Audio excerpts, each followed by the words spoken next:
नमस्कार दोस्तों, आप सभी का स्वागत है स्टेनो हेल्प में। दोस्तों, डिक्टेशन की गति रहेगी 100 शब्द प्रति मिनट।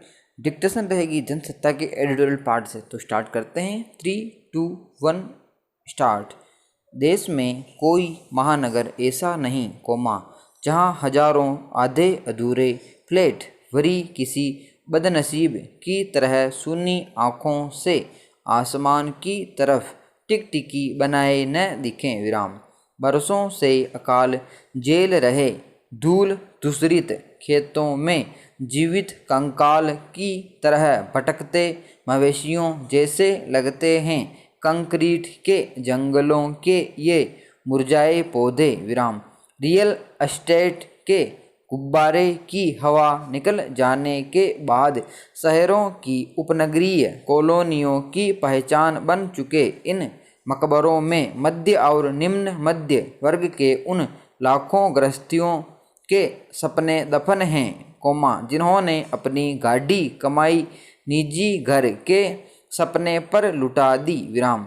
उधर चंद सालों में अरबों रुपयों की रियल एस्टेट कंपनियां खड़ी कर देने वाले तमाम धन कुबेरों में से बहुतों के 2 नंबर की गैस से भरे रंगीन गुब्बारे नोटबंदी के तीर से बींध कर फटे तो उन्हें खुद को दिवालिया घोषित करना पड़ा विराम। कईयों को जेल की हवा भी खानी पड़ गई विराम।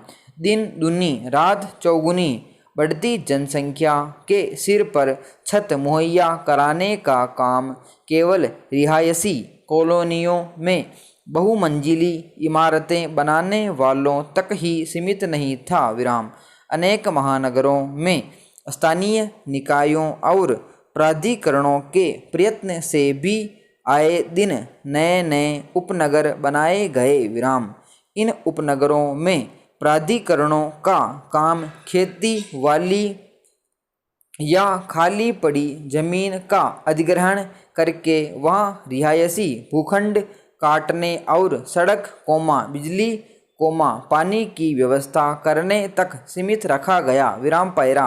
इसके पीछे शायद एक प्रशंसनीय सोच यह थी कि जो नागरिक बजाय एक रास्ता के नमूने लगते फ्लैट में रहने के विराम अपनी पसंद अपनी सुविधा के अनुसार बनाए रिहायशी मकानों में रहने का सपना देख रहे थे उन्हें भी निजी मकान बनाने का अवसर मिल सके विराम। लेकिन अपने मन और है करता के कुछ और विराम। निजी भूखंडों के मालिक बन चुके नागरिकों के सपने महानगरों में जमीन के बेतहाशा बढ़ते हुए दामों के जाल में उलझ गए विराम।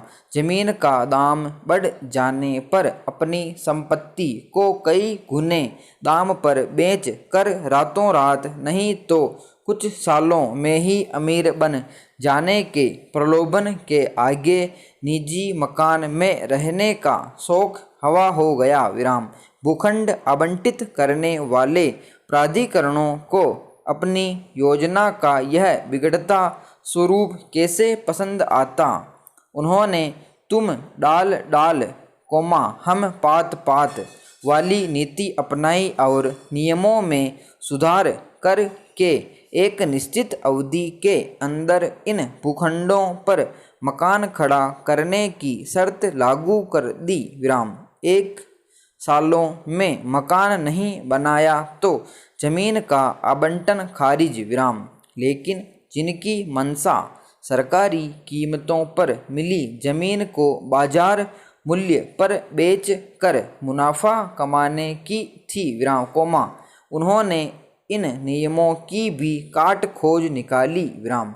देखते देखते भवन निर्माण नगर विकास और वास्तुकला की किताबों में आधुनिक भारत के मुद्रा मनीषियों ने एक नया अध्याय जोड़ दिया जिसका शीर्षक था कंप्लीशन सर्टिफिकेट यानी पूर्णता प्रमाण पत्र वाला मकान विराम पैरा। भारतीय वास्तुकला की इस नवीनतम शैली में बने मकान नाप तोल कर इतने बड़े ही बनाए जाते हैं कि भूखंड के आकार के 30-40% कानूनन निर्धारित हिस्से से अधिक जमीन न घेरें। विराम।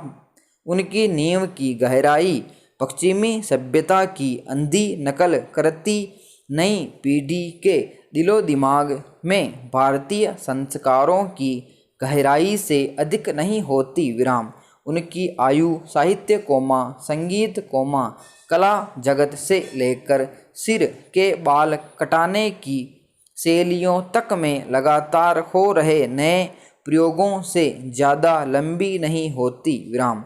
जिस तरह लीजिए अश्लील दृश्यों से भरी फिल्मी पटकथाएं और बद्दी से बद्दी गालियों से पटे गीत और संवाद फिल्माते हुए आज के ख्याति प्राप्त फिल्म निर्देशक बस एक लक्ष्य को ध्यान में रखते हैं कि किसी तरह सेंसर बोर्ड की कैंची से उसे बचा ले जाएं, उसी तरह इन कंप्लीशन सर्टिफिकेट वाले मकानों में एक ईंट की दीवार खड़ी करते हुए,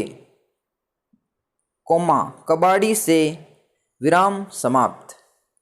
दोस्तों ये थी डिक्टेशन। कुछ इसमें अजीब ही तरह के वर्ड आए हैं, लेकिन ऐसे वर्ड कुछ ही हैं, तो आप सभी लोग इस डिक्टेशन का ट्रांसक्राइब करें।